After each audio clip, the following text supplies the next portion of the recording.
दोस्तों, क्या BRICS currency launch हो गई है? जी हाँ, समिट मीटिंग जो अभी हुई थी कजान रशिया में, जिसमें तमाम सरबराहान जो भी ब्रिक्स में शामिल है उन्होंने हिस्सा लिया और वो सरबराहान भी उसमें शामिल थे जो कि ब्रिक्स के हिमायती है। उनको इस समिट में एक चीज अनोखी हुई, पुतिन के हाथ में एक नोट था जिसे वो लहरा रहे थे और वो नोट पूरी दुनिया में इस वक्त ट्रेंड कर रहा है। हर वो शख्स जो जियोपॉलिटिक्स में जरा सा इंटरेस्ट रखता है उसके मोबाइल में आपको इस नोट की तस्वीर मिलेगी, लेकिन ये एक्चुअल नोट नहीं है। नोट अभी लॉन्च होना बाकी है। ये डिजाइनर का बना हुआ नोट है जो कि अब से तकरीबन 5 से 6 महीने कबल ही बनाया गया था, लेकिन लोगों के पास ये मौजूद नहीं था, लेकिन अब बहुत ज्यादा ट्रेंड कर रहा है। तो दोस्तों, ब्रिक्स करेंसी आने से डॉलर की मौत वाज़े तौर पर नजर आ रही है, क्योंकि जिस हिसाब से दीगर ममालिक इसमें इंटरेस्ट शो कर रहे हैं ब्रिक्स करेंसी में, उस हिसाब से डॉलर बहुत ज्यादा डोमिनेट होगा और अमेरिका का आग बगोला होना इसमें बनता है। और दूसरी जानिब अगर हम नरेंद्र मोदी की बात करें और उसके बाद रशियन की पुतिन की बात करें और दीगर ममालिक के सरबराहान की बात करें कि ताल्लुकात उनके इतने अच्छे हो गए हैं कि अगर हम नरेंद्र मोदी की तरफ जाते हैं तो वो दीगर ममालिक के सरबराहान से ऐसे मिल रहे हैं और इस तरीके से उनका स्वागत हो रहा है, इस तरीके से उनको खुशामदीद कहा जा रहा है। वो बाज़ाहिर ये चीज़ बताता है कि जियोपॉलिटिक्स में इस वक्त इंडिया बादशाहत कर रहा है। लेकिन दूसरी जानिब पुतिन की तरफ नजर दौड़ाए तो अमेरिका को वो आंखें दिखा रहा है कि देखें, हम ऐसी करेंसी लाएंगे जो आपके डॉलर को मुकम्मल तौर पर डोमिनेट करेगा। जी हाँ, इसी पर हम पाकिस्तानी पब्लिक रिएक्शन लेंगे, लेकिन उससे कबल अगर आपने आपके अपने और हमारे चैनल को सब्सक्राइब नहीं किया तो काइंडली हमारे चैनल को सब्सक्राइब कर दे और बेल आइकन को प्रेस करना बिल्कुल भी नहीं भूलेगा, जिससे हमारी वीडियोस बर वक्त आप तक पहुंचती रहेगी। तो चलिए पाकिस्तानी पब्लिक रिएक्शन लेते हैं। ब्रिक्स समिट हुई कजान रशिया में और उसके बाद आपको लगता है नोट जो ब्रिक्स का है वो लॉन्च हो गया? बजाय अगर जियोपॉलिटिक्स में कोई भी इंटरेस्ट रखता है इस वक्त वो नोट शायद आपके मोबाइल में भी मुझे नजर आ रहा था। जिस तरह से आपने कहा ना, जो बंदा जियोपॉलिटिक्स में बिलीव करता है या जियोपॉलिटिक्स को देखता है तो उसके पास वो नोट होगा, चाहे वो पिक्स की सूरत में हो या किसी और सूरत में। लेकिन एक बात है ना, किसी बड़े फिलोसफर की एक कहावत है कि take umbrella before the rain. तो आपको जो चीज़, जब आप बारिश के दौरान जब आप अम्ब्रेला देखते हैं तो उसकी कीमत बढ़ चुकी होती है। तो एक छोटी सी मिसाल मैं आपको देता हूँ कि एक कहानी थी कि जिसमें कौवा और गुलेरी जो होती है, गुलेरी जो होती है वो अपने लिए पूरा दिन अपने खाने की अशिया यानी कि राशन जमा करती है और जब बात आती है रात की तो वो रात में उसको खाती है। तो कौवा उसका मजाक उड़ाता है कि यार तू जो है वो पूरा दिन चीज़ें इकट्ठा करती है और रात को खाती है, मुझे देख, मैं तो जाते ही शिकार पे लग जाती हूँ और खाना खा के वापसी घोंसले में आ जाती हूँ। तो एक दिन ऐसा होता है कि बारिश होती है, तो गुलेरी जो होती है उसने अपनी सारी जो खाने की अशिया होती है वो जमा की होती है और कौवा जैसे ही बाहर निकलता है, बारिश हो रही होती है तो उसको खाने को कुछ नहीं मिलता। तब जाके गुलेरी उसका मजाक उड़ाती है कि तू तो मेरा मजाक उड़ा रही थी। तो ये बात बिल्कुल वही है जो लोग अभी मजाक उड़ा रहे हैं ब्रिक्स का, जो लोग ये समझ रहे हैं कि शायद ये मजाक है। जिस तरह से बिटकॉइन की अगर हम बात करें, कुछ अर्सा पहले लोग बिटकॉइन का मजाक उड़ाते थे, लेकिन अब एक बिटकॉइन आपको करोड़ों में बिक रहा है।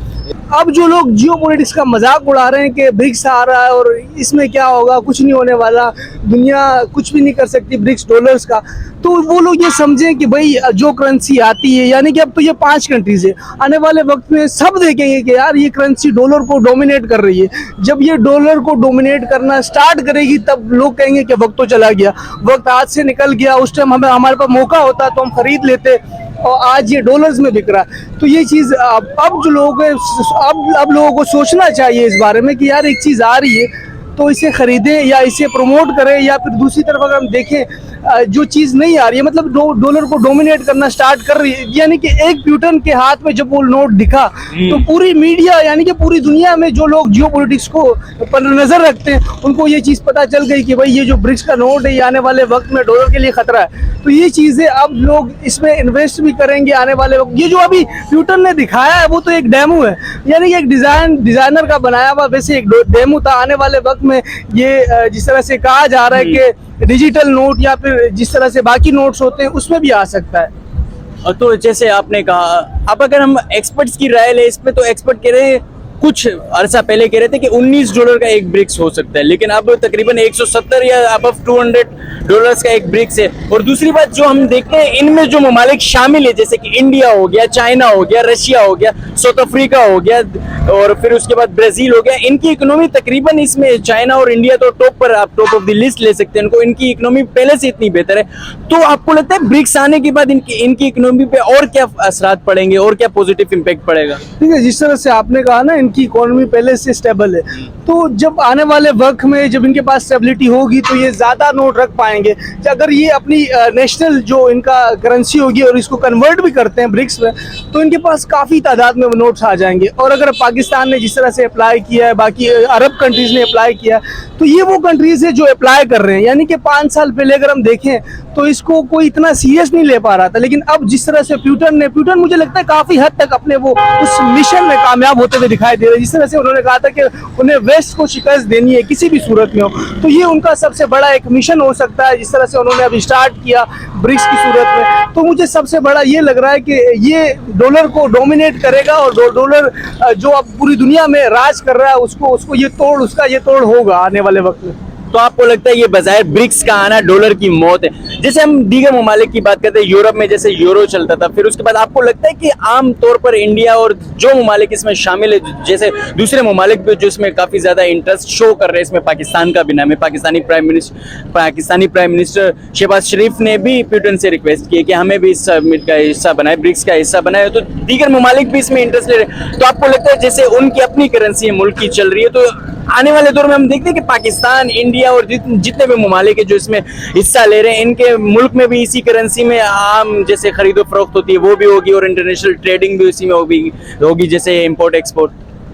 तो यही आपने पहले भी यही सवाल किया था, दोबारा आपसे ये मैं कह रहा हूँ कि जो लोग अभी यानी कि अपील कर रहे हैं, ये तो अच्छी बात है कि देखो जो दुनिया आपके जो खित्ते में जो चीज़ हो रही है आप उसके साथ उसमें शमूलियत कर रहे हैं, तो आपके लिए बेनिफिट है। क्योंकि डॉलर तो आप पाकिस्तानी करेंसी में देखा जाए 278 तक चल रहा है पाकिस्तान में। अगर ब्रिक्स पाकिस्तान इसके साथ ब्रिक्स में जाता है, यानी कि जिस तरह अपील की है पाकिस्तान हो जाता है एड इसमें, तो आने वाले वक्त में पाकिस्तान के पास इतना तो मौका होगा कि वो अपनी करेंसी को स्टेबल कर सके।